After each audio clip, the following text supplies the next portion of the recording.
Hey guys, how's it going? Welcome back to another video. Today we're going to be talking about Chapter 3.8, Investment Appraisal from IB Business Management. So let's get right into it. Investment appraisal, right? Investment appraisal. Basically, when we talk about this, we're talking about a quantitative evaluation of investment. We're looking for how much money are we going to make or lose from an investment and determine whether or not we're going to invest in a certain thing. With this, we're looking at basically what are the opportunities this offers and what are the constraints it offers. This, again, as I said, it's quantitative, this analysis. However, there also are qualitative objectives or qualitative considerations that have to be taken into account, such as what are the objectives of the firm that wants to invest in it? What are the external costs and benefits? What's the state of the economy? Because that's going to influence the value of the investment. What past experiences have you had investing and with investments of this type? What's the corporate image? Would investing in this thing help or hurt the corporate image of the company? And external shocks, as they're called, which could be, are there going to be potential economic crises, or are you in an economic crisis? Or could there be other kinds of major external events that could influence the nature of the investment? So this is all just ways to kind of look at an investment and decide whether or not you're going to invest or not.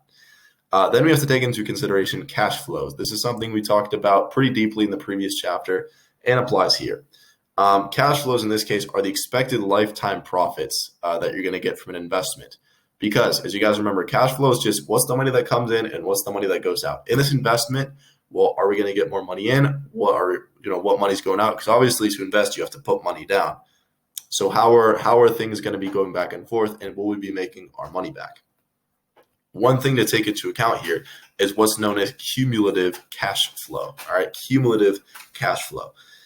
When we talk about this, we're talking about basically the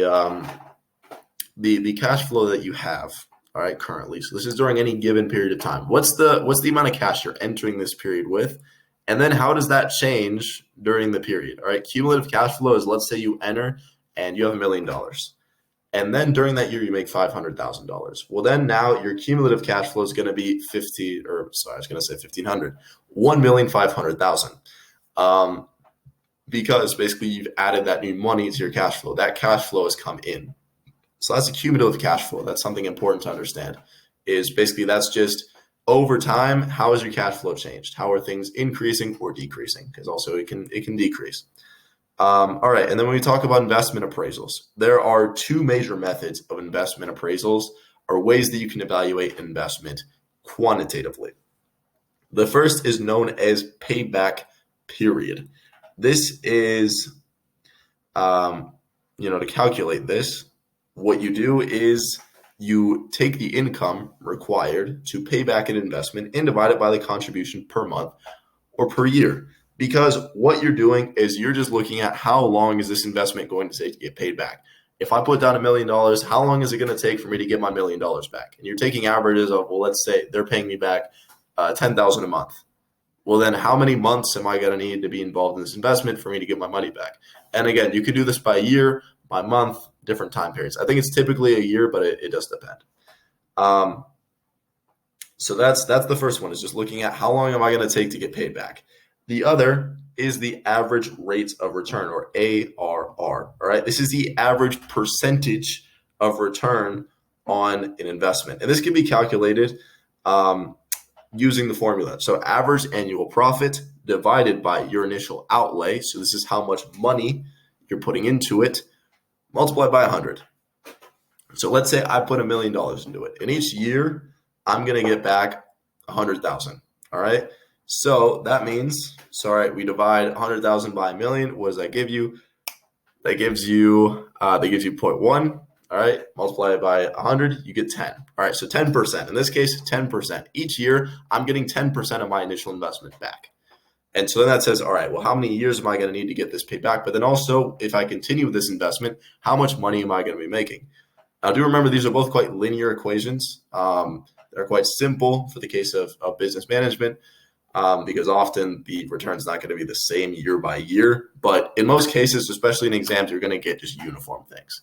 But yeah, if we're talking in the real world, if you're going to try to apply this business management theory to the real world, you're going to need some extra information. But generally, this is what the case is. All right. And that's all, guys, for standard level learners, that is. If you're a standard level learner, see you guys later. Good luck with your studies. You can continue on to the next video. We'll be coming back.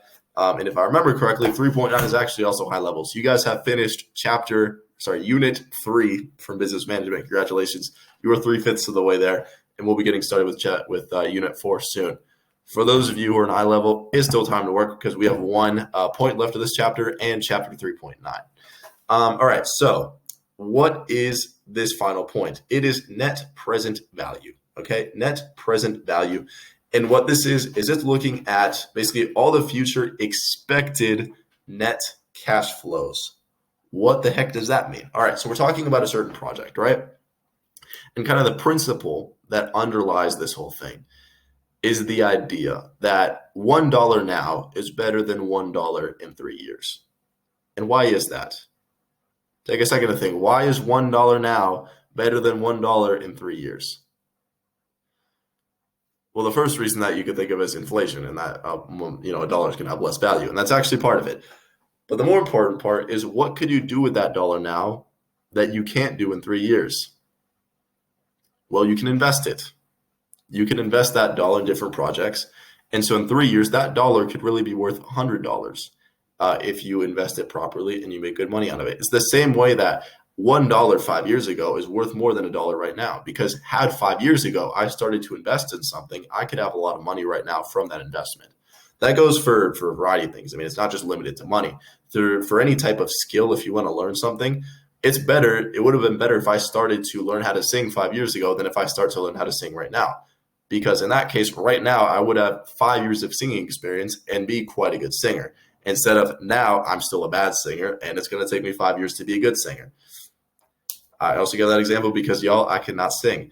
But anyway, so this is just an example of money, all right? And that's the underlying idea is when you look at the value of a project, that is one thing you have to take into account is there's losing money of value over time. Of holding $1 in your hand right now is a certain value, but if you're holding that same dollar 2 years from now, it's going to have less. And that's an important thing to remember as I'm explaining the rest of this. So what happens here? What you're trying to do is figure out what's the value of your future profits in today's money. All right, so if we're looking at this, if we're investing in this project, what's going to be the eventual future profits of it? So how do you do this? Well, you start by calculating the annual net cash flows on a project. So what money is going to come in, what money is going to come out. Then you select an interest rate or rate of return. This is what you estimate that this project is going to bring back to you. What the rate is on the investment you're putting into it. Okay. After that, you're going to obtain the discount factor. All right. The discount factor. This is the most complicated part. This is you're indicating the decline of your value over time. This is that whole example I just explained to you about the $1 worth more now than in 3 years. That's exactly what we mean.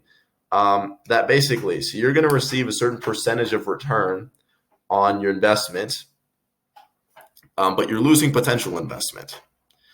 And so basically the money then has less value than it does now. So that's the next thing. And so what you're going to do is you're going to multiply your net cash flow by discount factors. So that means, okay, well, let's say I make $100,000 right now. Okay, great. But if I make those same $100,000 on this project in 2 years, it's not going to have that same value that the $100,000 have to me right now. So that's kind of how this is impacting. You're saying in current dollars, this money's going to mean less to me then than it does now, because if I had that money now, I could have invested it. But then I'm not going to be able to and it won't have the same effect as an investment right now. Then you're going to add present net values for each of the net cash flows. All right, so each of your net cash flows, each of these projects, you're going to apply this process to them and see, all right, how much money am I making in the future and now? And then you're going to compare this total net present value with the initial outlay. That's to say, so I have to put whatever amount of money into this project. All right, well then what is this money that I'm going to make? What's it going to be worth compared to what I have to spend right now? Let's say I'm spending $1 million on this project and it's going to bring back $100,000 each year. Okay, well, those 100,000 that's going to bring back, all right, fantastic. And, over 20 years, it's going to bring me $2 million. But that $2 million, if we're talking about the potential money that it's worth, it's not worth the same amount as this 1 million that I have right now, because that 2 million I can't invest the same way that I can invest this 1 million right now.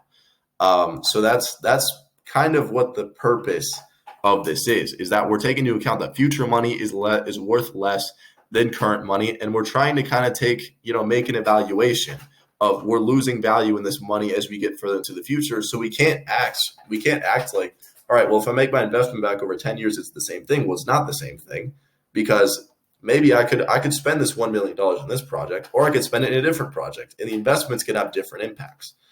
So that's kind of what the idea is. You're losing potential value every time you put the money into it, and the money you get back is not as valuable in the future as it is right now.